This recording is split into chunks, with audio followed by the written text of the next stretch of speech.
പൂരത്തിന് പോയി ഇതിൻ്റെ ഒരു ചെറിയ വീഡിയോ ഉണ്ട്. ഇത് കുറച്ചധികം വൈകിയെന്ന് എനിക്കറിയാം, എന്നാലും പിന്നെ ഇതിവിടെ കിടക്കട്ടെ. ഒരു ഉച്ചയോട് കൂടി തന്നെ ഞങ്ങൾ തൃശ്ശൂർ എത്തിയിട്ടുണ്ടായിരുന്നു. ഞാനും കുഞ്ഞിനും അമറും കൂടിയാണ് പിന്നെ അവിടെ നിന്ന് പോയി പാതി എത്തിക്കഴിഞ്ഞപ്പോഴേക്കും അമറുവിൻ്റെ പുതിയ ചെരുപ്പ്, അതും സ്റ്റുഡിയോന്ന് വാങ്ങിയ ചെരുപ്പ് പൊട്ടി. പിന്നെ പശയൊക്കെ വെച്ച് ഒട്ടിച്ചിട്ട് വേണമല്ലോ നടന്ന് പോവാൻ. അതുകൊണ്ട് പിന്നെ പശയൊക്കെ ഒട്ടിച്ച് പോയി പൂരത്തിൻ്റെ അടുത്തെത്തി.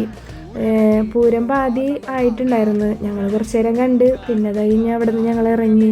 പിന്നെ ഞങ്ങളുടെ മെയിൻ ലക്ഷ്യം പ്രാവശ്യം വെടിക്കെട്ടും കുടമാറ്റമായിരുന്നു. അത് അത്യാവശ്യം നല്ല രീതിയിൽ കാണാൻ പറ്റി.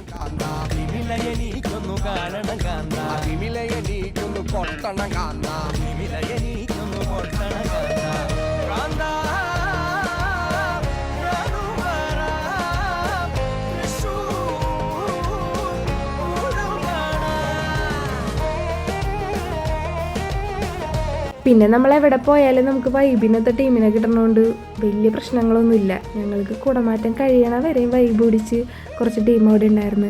പിന്നെ അതും കഴിഞ്ഞ് ഞങ്ങൾ കുറച്ച് ഡാൻസ് കളിച്ചതിന് ശേഷമാണ് പോയത്.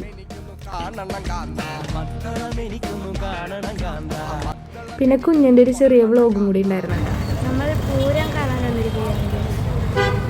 കുടമാറ്റം കഴിഞ്ഞ് ഇവിടെ വന്നിരിക്കുകയാണ്. അപ്പോൾ ഗൈസ് ഇതാണ് ഗൈസ് അമർ ചേച്ചിയുടെ ചേച്ചി, ഇതാണ് ഗൈസ് മീനു ചേച്ചിയുടെ കൂട്ടുകാരിയാണ് അമർ ചേച്ചി. അമർ ചേച്ചിയുടെ ചേച്ചിയാണ്. അതൊക്കെ കഴിഞ്ഞ് വെടിക്കെട്ട് കാണാൻ വേണ്ടി വന്ന് കുറച്ചധികം വെയിറ്റിംഗ് ഉണ്ടായിരുന്നു. പക്ഷെ എന്നാലും അടിപൊളിയായിരുന്നു. അത്രേ ഉള്ളൂ.